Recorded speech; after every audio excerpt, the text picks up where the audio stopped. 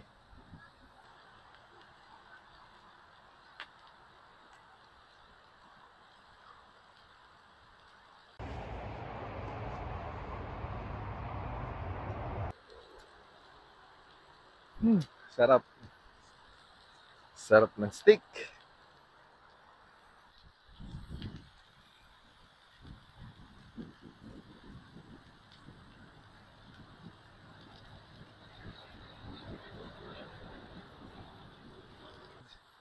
Mahina yung apoy. Mahangin kasi. So, yun. Pagka binaliktad mo yung masisira. So, yan mo lang siya. Medium well kayo guys. Anong steak ang gusto niya? Ako gusto ko medium well. And I think, kasi yellow pa yung loob eh. So I think, kahit na umabot ako ng 10 minutes dito, medium well ang kalalabasan nito.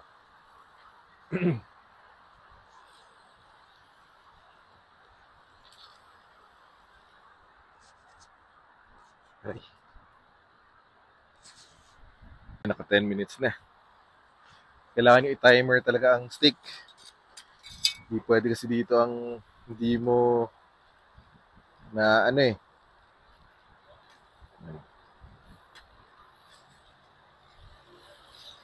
Tingnan natin. Iya. Kulang pa rin. Kung hindi pa rin nagano.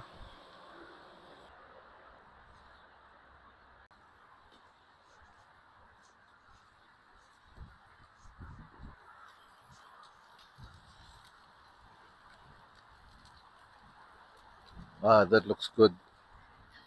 Mas maganda luto nitong pangalawa. Ano, nakikita ko na eh. Pa lang.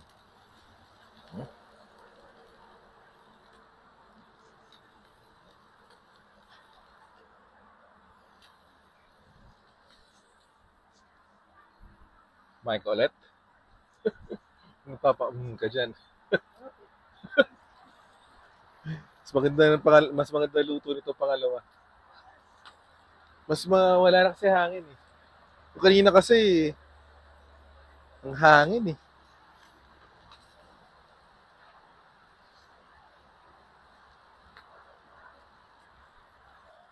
Bango.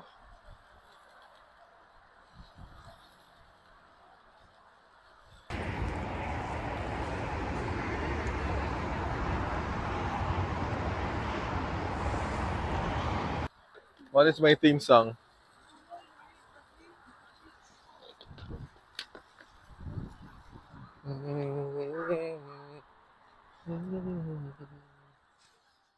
Yes. Can you see? Oh, pink pa oh. Ah, wow. Wow, guys. That looks good. Look what my dad. Can we close the door? Sure. Wow. Look at this. Pagod ako. Ay. Nap time. Merienda. Tingnan nyo guys. Ito yung view natin pag nagka-camping. Yung river dun. Pahinga muna. Tapos mamaya try natin i-unbox yung tirimba. I-unbox natin yung pizza oven natin. Nakakapagod. So, pizza, unbox natin. Pagkatapos, tulog muna.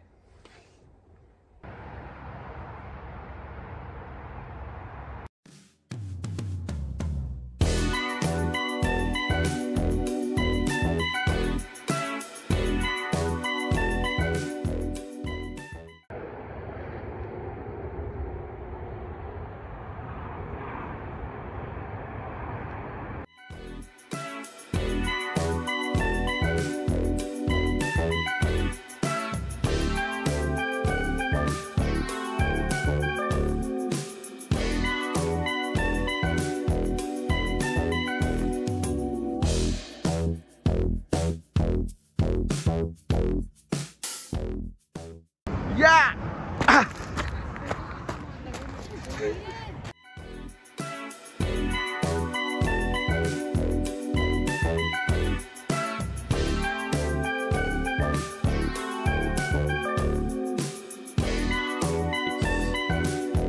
Ang ating pizza oven. Kaya sindihan natin ng mga isang oras para mawala lahat ng mga unwanted particles. Diba? Bili lang akong kahoy. Sarap! Guys, subukan na natin to.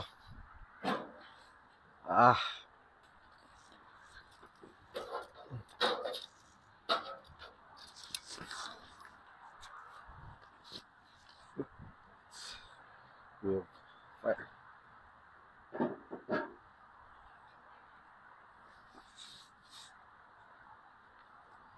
Man.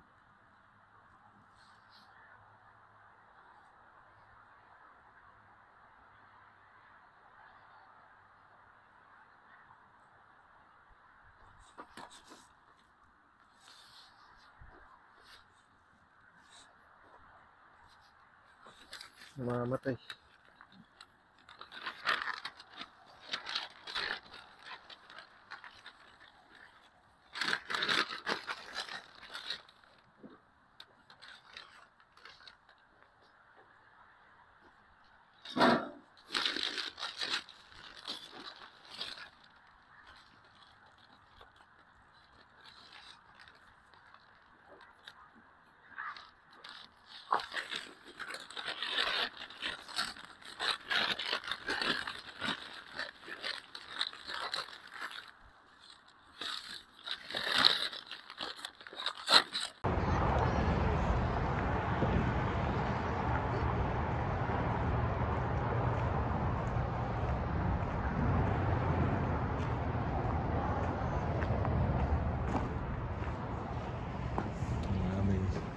graffiti rin dito.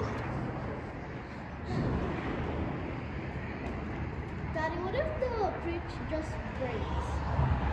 Ha? What if the bridge just breaks? No, it will not break.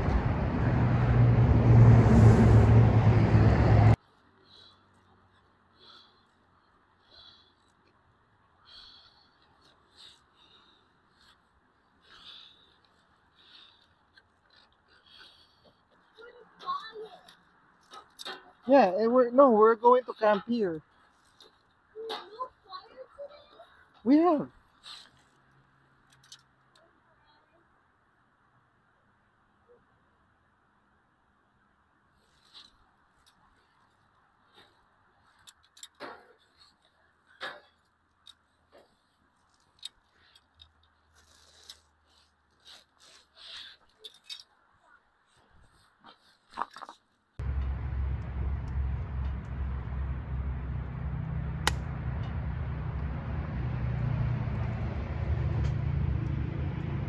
May wala guys, bara-bara na to ah. Kasi maliit pala tong ano,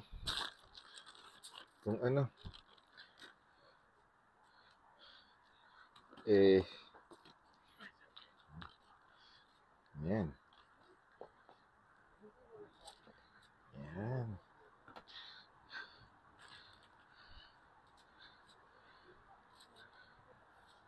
Kasya na ba? Malaki na. Oo, malaki na. Yan, ganyan lang. Yun lang siya. Ganyan lang siya. Dir pakidas nga. Alin ka? Oo.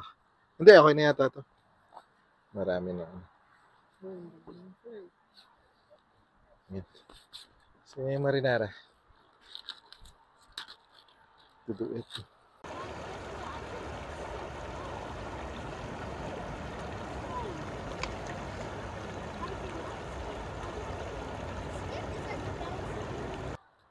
Grill.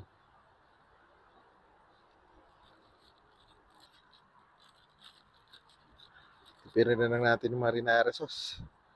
No? Tama yan, kapag yan. May isa pang tinapay. O gusto mo isang tinapay, ano na lang natin. Tawag na to? Parang, Makapal na yan. hindi, parang yung isang tinapay, parang pita.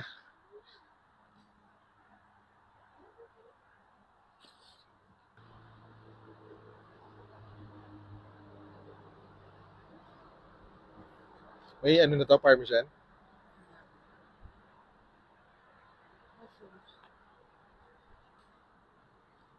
Yan. Yan. Pakilagyan nga din. Hindi ko malo-launch to.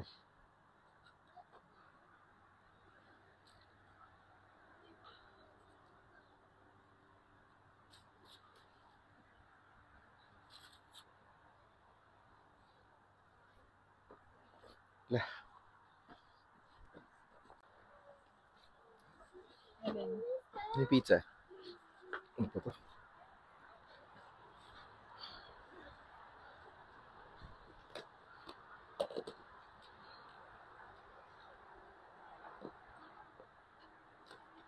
Okay.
Umuulan guys. Ano-ano bang mga top na namimiss ko sa Pilipinas? Siguro syempre number one, um, pamilya. Diba kasi dito walang pamilya sa Canada. Minsan iniisip mo, um, ilang beses na rin kasi kami lumipat eh. So, ng bahay, marami na kaming cities na natirihan, nagkabahay na rin, okay naman yung bahay, by siguro kahit kaninong standard, masasabi mong kahit kaninong standards, sasabihin mo maganda. Pero ang problema nun, wala naman kaming bisita. May mga magkaibigan kami and totally na-appreciate ko yung mga kaibigan namin dati sa Toronto. As in talagang na-appreciate ko. Pero in the end, maganda pa rin yung nakakapunta sa bahay nyo, yung mga pamilya nyo, di ba? Ah, so, kasi pagka-pamilya, kahit anytime, pwede sila pumunta eh. Inimbitahan mo, anytime, pwede pumunta. Walang sabi-sabi. Yun lang naman. Pamilya yung una kong namimiss. Next siguro para sa akin, yung next na na namimiss ko talaga sa Pilipinas is yung mga lugar na napupuntahan. Kaya malapit man o malayo. Ang isa talaga sa mga namimiss ko is dun sa bagay na yun. Bukod sa, syempre maganda, is walang shortage ng, of course, makakain. So, kung napansin nyo naman, mahilig talaga ako kumain. And kung magro-road trip ka man, kung sasakay ka man ng aeroplano or barko, no shortage. So kahit mag-road trip ka, kahit saan, pwede kang huminto, makakahanap ka ng pagkain, di ba? So yun yung nakakamiss talaga. Dito, pag magro-road trip kami, kaya nga namin binili itong RV namin eh. Kasi ang pinaka-problema ko pag nag-road trip is yung pagkain. Magro-road trip ka, tapos drive ako ng ilang oras sa biyahe na yan for the day. So, and anywhere between 12 to, say, 14 hours. Kung tapos makakain sa akin, french fries and hamburger, di ba? Or minsan pasta. Nakaka-frustrate.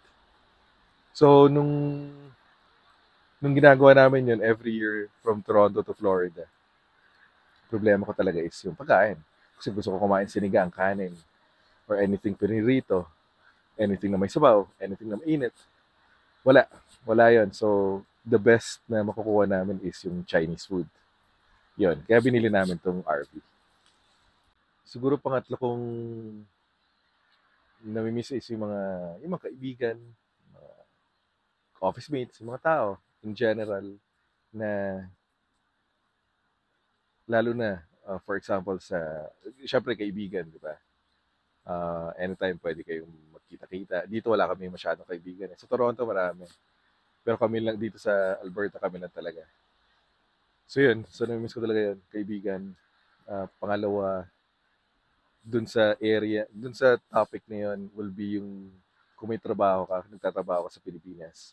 Yung every lunch, magtiyayaan kayo. Na, oy, tara, kain. Ganun, di ba? So, or dinner, lalabas kayo. Or kahit ano lang, kwentuhan, biruan, asaran. Yung iba kasi napipikon eh, di ba? Pero yun, nakakamiss yun, yung asaran, yung lokohan, biruan, yung kainan, yung yayaan ng pagkain.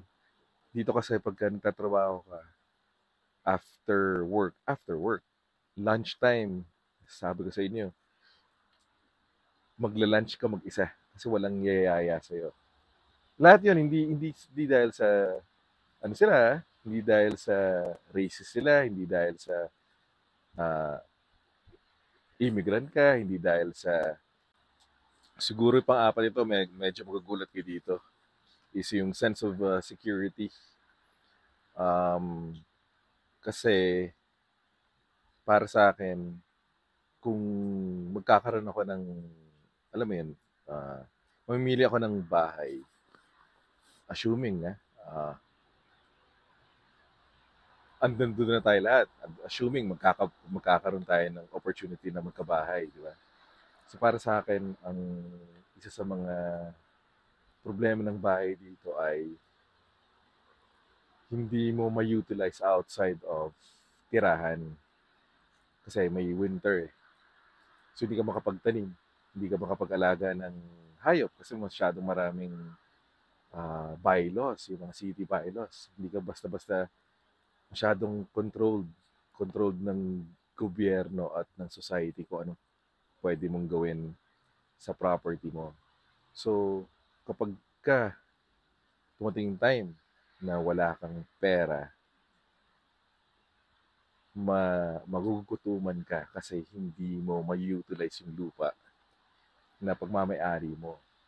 Hindi tulad sa Pilipinas, pwede kang magtanim, pwede kang mag-alaga ng hayop. And kung wala kang trabaho, nakatira ka sa property mo, nakatira ka sa bahay mo. Dito hindi. Most likely, you cannot afford to stay in your home unless you are working. If you, for a second, na fire ka, na wala ka ng trabaho at hindi ka makahanap ng trabaho, since especially for us, wala kami pamilya dito, gutom kami, and most likely, we will end up on the streets. Homeless kami dito, pagkaganon. Yun yung nakaka-stress araw-araw na iisipin mo na minsan karamihan ang iniisip mag-migrate. Pero yun. Mahirap explain eh. Pero ito din naman yung mga isipin niyo yung mga tao sa Pilipinas, sa kamag-anak natin, kamag-anak niyo, kamag-anak namin, na hindi pinalad na magkaroon ng magandang trabaho, nakatira sa bahay, di ba? Ito hindi, magiging homeless ka. Or mapupunta ka sa isang shelter, pupunta ka sa low-cost housing, ganun.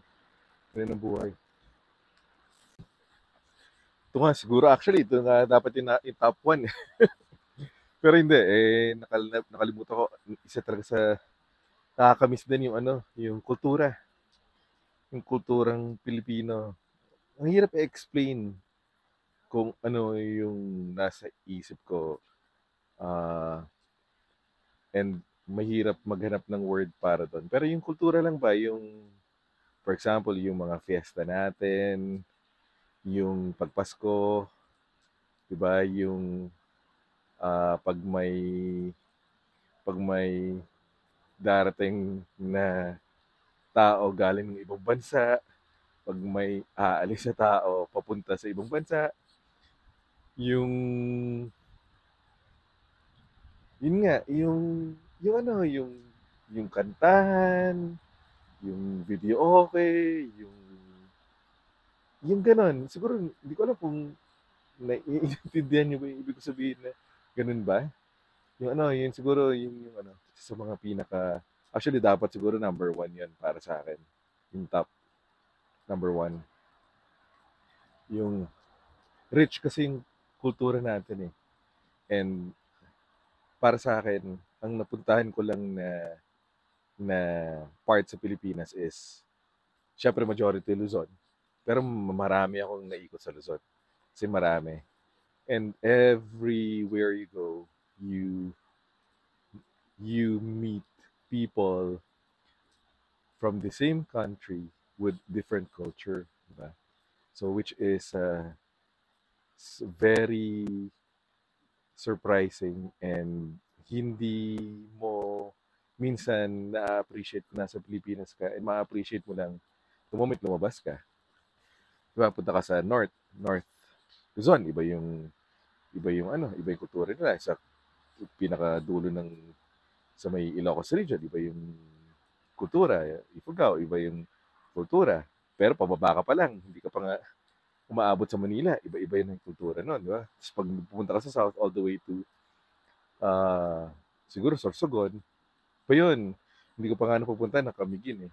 Tapos punta ka sa Visayas area, iba rin, di ba?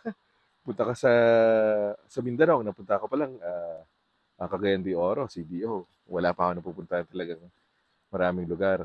And sa tingin ko, lagi ko sinasabi kay Mrs. na gusto ko isa-isain talaga ikutin talaga yung buong Pilipinas. And siguro isa yun sa mga ano ko, hindi lang bucket list. Kasi pag bucket list, dinadaanan mo lang eh. Kung magiging bucket list ko man yun, isa siyang malaking bucket. Nandoon lahat. Lahat ng bucket list ko nandoon actually. Yun. Marami pa ako na-miss. Pero isa-isa yan. Siguro next time naman, pag-usapan naman natin ay ano ba yung mga ayaw ko sa Pilipinas. Marami din. Marami rin din akong ayaw na syempre, part yun ng kultura. Yung namimiss mong kultura na maganda.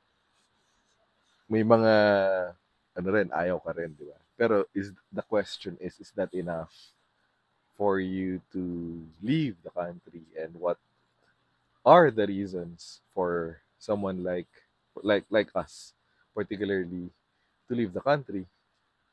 Actually, pag inisip mo, hindi ko rin alam eh. Bakit kami umalis ng Pilipinas? Sa totoo lang, hindi ko talaga alam. Siguro may reasons. Siguro may alam ako, pero as an afterthought, would it have been, enough now, considering na kunyari alam ko na yung buhay sa ibang bansa na umalis? Hirap sagutin yan. Pero kung ako tatanungin mo, parang hindi na yata enough yung mga reasons niyan. Actually, pag inisip mo, hindi ko talaga alam kung ano yung ba yung reason. Next time na magka-vlog tayo, isipin mo natin kung ano yung mga dahilan. Ano kaya yung mga dahilan para masabi mo na worth it. Hindi yung mga dahilan mo umuwi. Umalis.